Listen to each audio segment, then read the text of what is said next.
This is the message from the Bogor to the world that peace never be attained by judging each other. Peace can only be attained by understanding each other. Peace cannot be attained by the exercise of force, but peace must be built on the basis of mutual understanding. Bismillahirrahmanirrahim.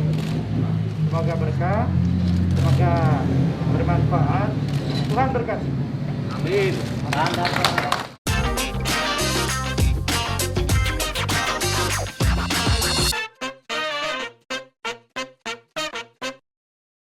Kisah Gereja Kristen Indonesia Yasmin atau GKI Yasmin bisa jadi adalah salah satu kisah dari banyaknya kisah sedih pembangunan rumah ibadah di Indonesia.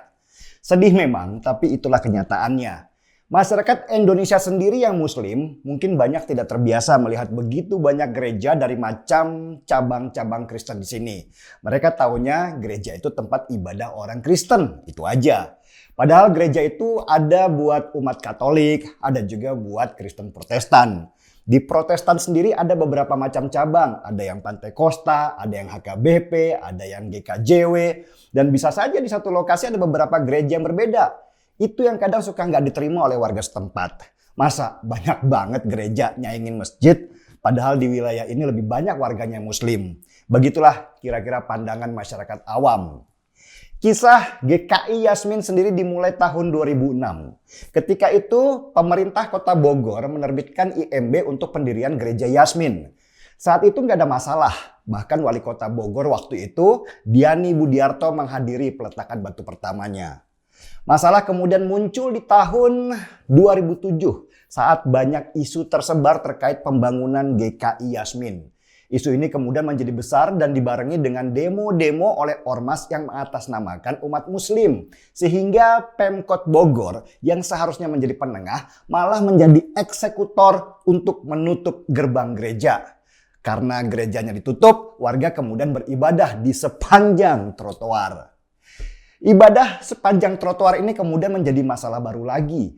Hampir saja terjadi bentrokan antara ormas dengan warga yang beribadah.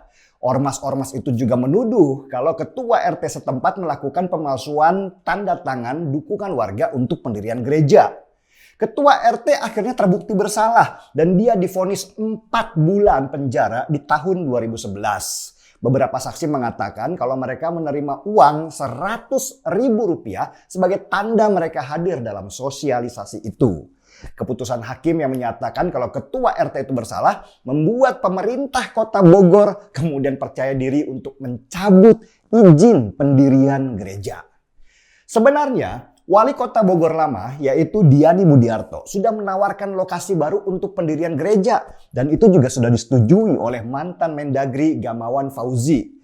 Tapi pihak gereja Yasmin menolak keras. GKI Yasmin trauma dengan kasus yang pernah menimpa gereja HKBP yang akhirnya direlokasi tetapi tetap saja nggak mendapat restu dari pemerintah seperti yang mereka janjikan. Permasalahan gereja Yasmin ini berkembang bukan lagi sekedar menjadi masalah IMB tetapi sudah masuk ke ranah politik. Banyak pihak yang memanfaatkan situasi ini untuk mencari keuntungan secara politik dengan membawa-bawa nama agama. Sehingga situasi semakin lama semakin kisruh. Rumit lah pokoknya. Dan sepertinya nggak ada kesepakatan tuh antara pihak gereja, ormas-ormas, dan pemerintah Kota Bogor. Pemkot sih inginnya merelokasi gereja. Gereja menolak dan ormas-ormas mendesak gereja tidak dibangun di daerah itu. Padahal di tahun 2011 Mahkamah Agung sudah memenangkan gugatan dari pihak gereja Yasmin kalau mereka berhak untuk membangun gereja di situ. Mahkamah Agung bahkan sudah memerintahkan Pemkot Bogor untuk melaksanakan keputusan itu. Tapi ya itu, Pemkot kelihatannya takut melaksanakan putusan Mahkamah Agung karena beberapa ormas itu mengancam akan membuat kerusuhan di Bogor kalau gereja Yasmin dipaksa dibangun di sana. Pemkot Bogor penakut. Begitu banyak orang teriak waktu itu. Sedih memang karena ternyata ormas berkuasa penuh terhadap pemerintah Kota Bogor sehingga mereka bisa seenaknya menekan pemerintah untuk memenuhi tuntutan mereka. Berganti wali kota ternyata tidak membuat situasi berubah. Wali Kota Bogor baru Bima Arya yang menjabat sejak 2014 juga ternyata belum berani melaksanakan keputusan Mahkamah Agung. Jadilah gereja Yasmin terkatung-katung karena tidak bisa mendirikan tempat ibadahnya.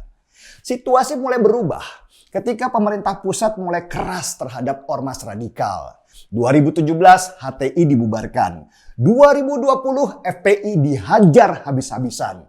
Dan wali kota Bogor Bima Arya seperti mendapat energi baru untuk menyelesaikan masalah gereja Yasmin. Tumbuhnya keberanian Bima Arya tampak ketika dia yang dulunya dianggap kompromi karena takut dengan ormas radikal di daerahnya mulai melawan. Kasus Bima Arya berhadapan dengan Rizik Syihab dalam masalah rumah sakit Umi bisa menjadi petunjuk kalau Pemkot Bogor mulai bangkit untuk mengembalikan supremasi pemerintah. Dan mulailah kembali lobi-lobi untuk menyelesaikan masalah gereja Yasmin. Meski begitu, Bima Arya sepertinya nggak ingin kasus gereja Yasmin ini dipolitisasi kembali untuk dijadikan komoditas politik oleh ormas-ormas agama. Kalau dia memaksakan gereja Yasmin didirikan di tempat semula, bisa jadi akan dimainkan isu SARA untuk membuat kisruh Bogor dan sekitarnya.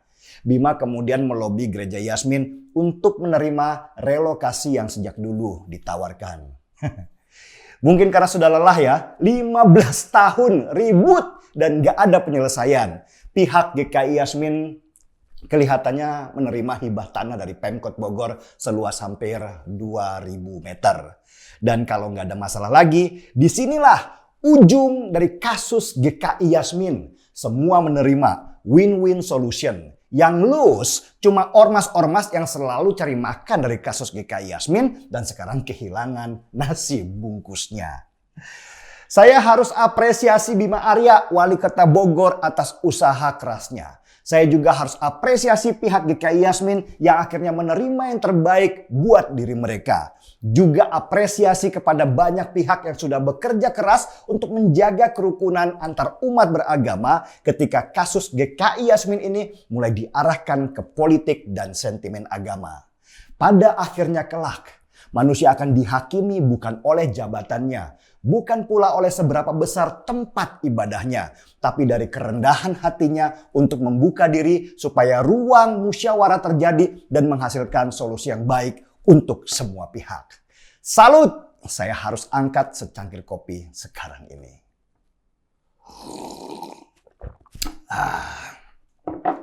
Marki Bom, mari kita bongkar semuanya. Saya Denny Siregar, kita di acara Timeline.